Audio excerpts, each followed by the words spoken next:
নমস্কার বন্ধুরা, প্রত্যেকের বাড়িতে কিন্তু এই রকম এনুমারেশন ফর্ম দিয়ে গেছে বিএলও। তো এই ফর্মটিকে কিভাবে ফিল আপ করবেন, কী কী ডকুমেন্টস লাগবে, সম্পর্ক কী লিখতে হবে, সব কিছুই কিন্তু দেখানো হয়েছে আজকের এই গুরুত্বপূর্ণ ভিডিওটির মাধ্যমে। আপনাকে কিন্তু বিএলও আপনার এরিয়া যে রয়েছে আপনার বাড়িতে কিন্তু এই রকম দুটি ফর্ম আপনাকে দিয়ে যাবে। দুটি ফর্মই কিন্তু আপনাকে ফিল আপ করতে হবে। একটি ফর্ম কিন্তু বিএলও নিয়ে যাবে, আর আরেকটি ফর্মের নিচে কিন্তু লিখে দেবে রিসিপ্ট কপি, সেটা কিন্তু আপনার কাছে রেখে দিতে হবে। আর ফর্মে দেখবেন লেখা থাকবে বিএলওর নাম এবং বিএলওর কিন্তু ফোন নাম্বার এখানে দেওয়া থাকবে। আর এখানে কিন্তু আপনার নাম থাকবে, আপনার এপিক কার্ডের অর্থাৎ ভোটার কার্ডের নাম্বার থাকবে এবং ঠিকানা থাকবে। আর এখানে আপনার 2025-এর যে ভোটার লিস্ট রয়েছে সেখানে ক্রমিক সংখ্যা থাকবে, আর অংশ নাম্বার এবং বিধানসভা বা লোকসভার নাম কিন্তু এখানে দেওয়া থাকবে। আর এখানে একটা দেখবেন বারকোড থাকবে, আর এখানে একটা কিন্তু আপনার ছবি দেওয়া থাকবে, যে ছবিটা আপনার কিন্তু 2025-এর লিস্টে দেওয়া রয়েছে। আর এখানে দেখুন একটা বক্স রয়েছে পাশেই, সাম্প্রতিক ফটো ছাটুন। আপনাকে কিন্তু এটা রিসেন্টলি একটা ফটো তুলে সেটা কিন্তু এখানে লাগাতে হবে। এখানে দেখুন লেখা রয়েছে জন্ম তারিখ, তারিখ, মাস, বছর। আপনাকে কিন্তু এইভাবে লিখতে হবে আপনার ডেট অফ বার্থ। মনে রাখবেন এখানে কিন্তু আপনি বাংলায় লিখবেন না, এটা কিন্তু আপনি ইংলিশে লিখে দেবেন। আর এখানে দেখুন লেখা রয়েছে আধার নম্বর, এটা কিন্তু অপশনাল, আপনি দিতেও পারেন, আপনি আবার নাও দিতে পারেন। তারপর দেখুন লেখা রয়েছে মোবাইল নাম্বার, তো আপনার যেটা মোবাইল নাম্বার রয়েছে আপনি কিন্তু এখানে সেটা লিখে দেবেন। এরপরে দেখুন লেখা রয়েছে পিতার বা অভিভাবকের নাম, তো যার নামে এই ফর্মটি দেওয়া হয়েছে তার কিন্তু পিতার নাম এখানে লিখতে হবে। এরপরে দেখুন লেখা রয়েছে পিতার অভিভাবকের এপিক নম্বর যদি থাকে, তো এখানে কিন্তু আপনার পিতার অর্থাৎ বাবার কিন্তু এপিক কার্ডের নম্বর লিখতে হবে। এরপর দেখুন লেখা রয়েছে মায়ের নাম, এখানে কিন্তু আপনার মায়ের নাম লিখতে হবে, এবং দেখুন নিচে লেখা রয়েছে মায়ের এপিক কার্ড নাম্বার, এখানে কিন্তু আপনার মায়ের ভোটার কার্ডের নাম্বারটি লিখতে হবে। তো এখানে দেখুন লেখা রয়েছে স্বামী স্ত্রীর নাম যদি থাকে, তো যদি আপনার ক্ষেত্রে এটা প্রযোজ্য হয় তবে আপনি কিন্তু এখানে স্বামী স্ত্রীর নাম লিখতে পারবেন, আর এখানে তার কিন্তু ভোটার কার্ডের নাম্বারটি লিখতে হবে। এরপরে দেখুন দুটো বক্স রয়েছে, দেখুন লেখা রয়েছে সর্বশেষ এসআইআরের নির্বাচক তালিকার থাকা নির্বাচকের বিবরণ। যদি আপনার নাম 2002 লিস্টের নাম থেকে থাকে তবেই কিন্তু আপনি এই বাদিকের বক্সটাকে ফিল আপ করবেন, আর যদি আপনার নাম 2002 সালের লিস্টের নাম না থাকে তবে কিন্তু আপনি ডান দিকের যে বক্স রয়েছে এটা কিন্তু ফিল আপ করবেন। ধরুন আপনার নাম রয়েছে 2002 সালের লিস্টে, তাহলে এখানে আপনি নাম লিখবেন আপনার নাম এবং এপি কার্ডের নাম্বার, অর্থাৎ আপনার 2002 সালের লিস্টে যে ভোটার কার্ডের নাম্বারটি ছিল আপনি এখানে কিন্তু লিখে দেবেন। আর যদি নাম্বার না থাকে এখানে লিখতে হবে না।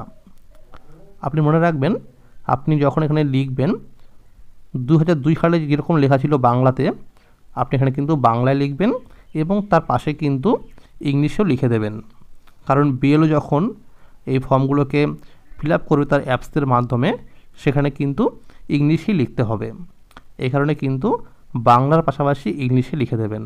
আর অনেকেরই দেখবেন যে 2002 সালের লিস্টের নাম রয়েছে কিন্তু এপিক কার্ডের নম্বর নেই, অর্থাৎ ফাঁকা রয়েছে, তো সেই ক্ষেত্রে কিন্তু আপনাকে এখানে ভোটার কার্ডের নাম্বারটি লিখতে হবে না। এরপর দেখুন লেখা রয়েছে আত্মীয়ের নাম, অর্থাৎ 2002 সালের লিস্টে আপনার যে ভোটার কার্ডের নাম্বারটি রয়েছে দেখবেন আপনার নাম রয়েছে, সেখানে আত্মীয়ের নাম যার দেওয়া রয়েছে এখানে কিন্তু তার নাম লিখতে হবে, এবং সেই আত্মীয়ের সাথে সম্পর্ক কী রয়েছে সেটাও কিন্তু নিজের এই বক্সে লিখতে হবে। এরপর যখন লেখা রয়েছে জেলা, অর্থাৎ আপনি কোন জেলায় তখন ছিলেন 2002 সালের লিস্টে, এখানে সেটা লিখতে হবে। এরপর রাজ্যের নাম লিখতে হবে। এরপর দেখুন লেখা রয়েছে বিধানসভা ক্ষেত্রের নাম, তো 2002 সালের লিস্টে দেখবেন লেখা থাকবে যে বিধানসভা ক্ষেত্রের নাম, সেখানে যা লেখা থাকবে আপনার কিন্তু এখানে সেটাই লিখতে হবে। তো আমি একটি 2002 সালের ভোটার লিস্ট অনুযায়ী দেখাচ্ছি। এখানে দেখুন লেখা রয়েছে চাকদা, আপনি এখানে কিন্তু আপনার যেটা হবে সেটা লিখে দেবেন। এরপর দেখুন লেখা রয়েছে বিধানসভা ক্ষেত্রের নম্বর, দেখুন পাশেই লেখা রয়েছে কিন্তু তার ক্ষেত্রের নাম্বারটা এখানে কিন্তু সেটা লিখতে হবে। এরপর দেখুন লেখা রয়েছে অংশ নাম্বার। তো ডান দিকে দেখুন একটা নাম্বার লেখা রয়েছে অংশ নাম্বার বলে, সেটা কিন্তু এখানে লিখতে হবে। এরপর দেখুন লেখা রয়েছে ক্রমিক সংখ্যা। তো আপনার নাম যে সিরিয়াল নাম্বারে রয়েছে 2002 সালের লিস্টে, সেটাই কিন্তু ক্রমিক সংখ্যা, এটা কিন্তু এখানে লিখতে হবে। আর যাদের 2002 সালের লিস্টে নাম নেই তারা কিন্তু এই ডান দিকের বক্সটা ফিল আপ করবেন। এখানে দেখুন লেখা রয়েছে নাম, অর্থাৎ 2002 সালের লিস্টে আপনার রিলেটিভের কারো নাম রয়েছে কি না সেটা এখানে লিখতে হবে। তো যাদের ধরুন 2002 সালের লিস্টে নাম নেই, পরবর্তী সময় তার ভোটার কার্ডটি হয়েছে, তো সে কিন্তু এখানে তার বাবার নাম লিখে দেবে যদি তার বাবার নাম থাকে 2002 সালের লিস্টে। এরপরে দেখুন এখানে লেখা রয়েছে এপিক কার্ডের নাম্বার, অর্থাৎ এখানে যার নাম লিখবে তার কিন্তু ভোটার কার্ডের নাম্বার লিখতে হবে এই বক্সে। এবং আত্মীয়ের নাম, এখানে আপনি যার নাম লিখবেন তার নামের পাশে দেখবেন 2002 সালের লিস্টে যে আত্মীয়ের নাম দেওয়া রয়েছে এখানে কিন্তু তার নাম লিখতে হবে। ধরুন আপনি এখানে নাম লিখলেন কারো নাম, তার বাবার নাম এখানে লিখতে হবে যদি তার বাবার নাম থাকে 2002 সালের লিস্টে তখন।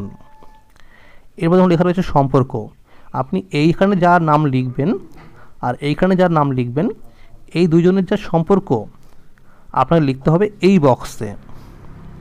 এরপরে দেখুন লেখা রয়েছে জেলা, রাজ্যের নাম, বিধানসভা ক্ষেত্রের নাম, বিধানসভা ক্ষেত্রের নম্বর, অংশ নাম্বার, ক্রমিক সংখ্যা। আপনি এখানে যার নাম লিখবেন তার নাম 2002 সালের লিস্টে যেখানে রয়েছে সেই অনুযায়ী কিন্তু সেই লিস্ট অনুযায়ী কিন্তু এখানে বিধানসভা ক্ষেত্রের নাম লিখতে হবে, ক্ষেত্রের নম্বর লিখতে হবে, অংশ নাম্বার লিখতে হবে, ক্রমিক সংখ্যা লিখতে হবে।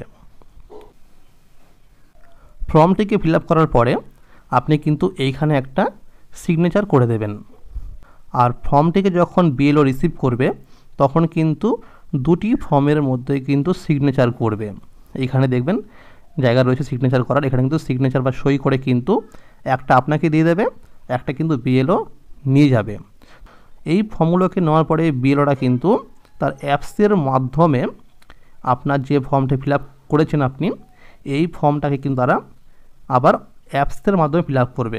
সেখানে কিন্তু আপনার এই ফর্মটিকে আপলোড করবে, আপনার যে ফটো দেওয়া রয়েছে এই ফটোটাকে আপলোড করবে এবং আপনার যে ডিটেলস রয়েছে ফর্মের মধ্যে আপনার নাম, বাবার নাম, আপনার 2002 সালের লিস্টের নাম রয়েছে কি না এইগুলো কিন্তু অ্যাপসের মাধ্যমে বিএলও লিখবে।